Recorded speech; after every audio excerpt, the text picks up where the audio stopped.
ഒന്നാം വാർഷികത്തിന് 2 ആഴ്ച മാത്രം ശേഷിക്കുമ്പോഴും ഇതുവരെ ഭൂമി പോലും കണ്ടെത്താൻ കോൺഗ്രസിനോ യൂത്ത് കോൺഗ്രസിനോ കഴിഞ്ഞിട്ടില്ല. പ്രഖ്യാപനങ്ങൾ പ്രതീക്ഷയർപ്പിച്ച് സർക്കാരിന്റെ ടൗൺഷിപ്പ് പദ്ധതി വേണ്ടെന്ന് വെച്ച കുടുംബങ്ങളാകട്ടെ കാത്തിരിപ്പിലും. ആ ദുരന്തത്തിന്റെ 1ാം വാർഷികമാകുമ്പോൾ സർക്കാർ നേതൃത്വത്തിലുള്ള ടൗൺഷിപ്പ് നിർമ്മാണം കൽപ്പറ്റയിലെ എൽസ്റ്റൺ എസ്റ്റേറ്റിൽ പുരോഗമിക്കുന്നു. 100 വീടുകൾ നിർമ്മിക്കാൻ ആവശ്യമായ 20 കോടി രൂപ നൽകി ഡിവൈഎഫ്ഐ സർക്കാരിനൊപ്പം നിന്നു. പ്രതിപക്ഷ പാർട്ടികളുടെയും സംഘടനകളുടെയും ഭവന നിർമ്മാണം എവിടെ വരെയായി എന്ന ചോദ്യം ഉയരാൻ തുടങ്ങിയത് അടുത്തിടെയാണ്. പണം വകമാറ്റിയെന്ന ആരോപണത്തെ തെളിവുകൾ നിരത്തി പ്രതിരോധിക്കാൻ യൂത്ത് കോൺഗ്രസ് നേതൃത്വം രംഗത്തിറങ്ങിയെങ്കിലും പ്രഖ്യാപിച്ച പദ്ധതി എന്ന് യാഥാർത്ഥ്യമാക്കാനാകുമെന്ന ചോദ്യത്തിന് കൃത്യമായ മറുപടിയില്ല. രാഹുൽ ഗാന്ധിയുടെ നേതൃത്വത്തിൽ 100 വീടുകൾ പ്രഖ്യാപിച്ച കോൺഗ്രസ് നേതൃത്വത്തിനും പദ്ധതിയുടെ പുരോഗതിയെക്കുറിച്ച് കൃത്യമായ മറുപടിയില്ല. ഭൂമി കണ്ടെത്താൻ ഊർജിത ശ്രമങ്ങൾ നടത്തുന്നു. വൈകാതെ ഭൂമി വാങ്ങി തറക്കല്ലിടും.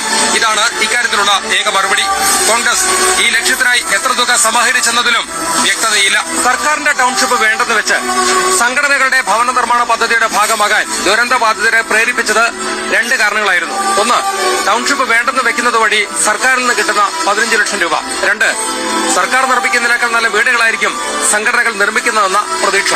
ഈ പ്രതീക്ഷയോട് നീതി പുലർത്താനായോ എന്ന് പ്രഖ്യാപനങ്ങൾ നടത്തിയവർ പരിശോധിക്കേണ്ടതാണ്.